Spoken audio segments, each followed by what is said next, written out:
नमस्ते, मी रमेश मुकादम. ग्रामोदय विचार माध्यमातून आज देश पातळीवर वंचित बहुजन आघाडीची प्रकाश आंबेडकर यांच्या नेतृत्वाखाली आज मुंबईमध्ये आझाद मैदान या ठिकाणी वंचित बहुजन आघाडीच्या तर्फे केंद्र सरकारच्या विरोधात मोदी हटाव अशा घोषणा दिल्या गेल्या. गेल्या 10 वर्षापासून मोदीचं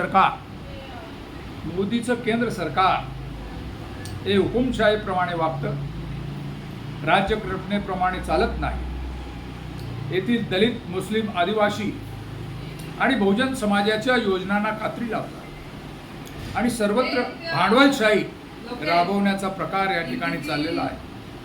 आणि याच्या निषेधार्थ प्रकाश आंबेडकर यांनी आज आझाद मैदान येथे आंदोलनाचा भूमिका घेतली आणि प्रचंड स्वरूपात बहुजन समाज वंचित बहुजन आघाडीचे कार्यकर्ते आझाद मैदानावर जमले होते. या प्रचंड अशा सभेप्रसंगी बोलताना प्रकाश आंबेडकर यांनी केंद्र सरकारवर टीका केलेली आहे.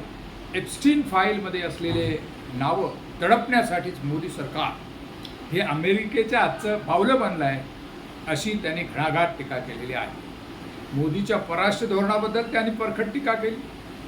तसेच वाढणारी महागाई आणि बेकारी याला मोदी सरकारच जबाबदार आहे आणि मोदी हटल्याशिवाय या देशाची प्रगती होणार नाही.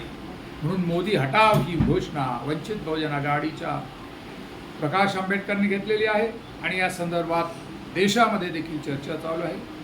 त्यांनी केंद्र सरकारवर टीका ही रास्त आहे असं लोकांचं म्हणणं आहे.